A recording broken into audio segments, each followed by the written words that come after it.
তো গাইজ আমাদের র্যাকেট খেলার কোর্ট রেডি হয়ে গেছে আজকে ফাইনালি। আজকে কত 26 তারিখ, 25 তারিখ রেডি হওয়ার কথা ছিল, তো কিছু সমস্যার জন্য হতে পারেনি।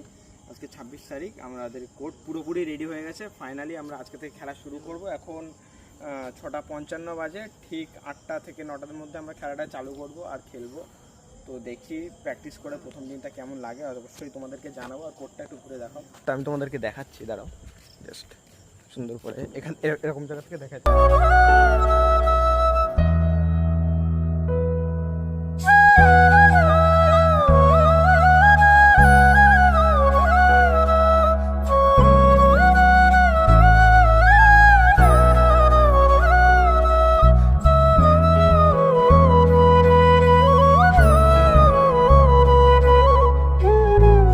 তো তোমরা দেখতে পাচ্ছ এটা হচ্ছে আমাদের ব্যাডমিন্টন খেলার কোর্ট অ্যান্ড সব কিছু রেডি হয়ে গেছে। তো ফার্স্ট খেলা যখন করবো তোমাদেরকে অবশ্যই দেখাবো। টাটা।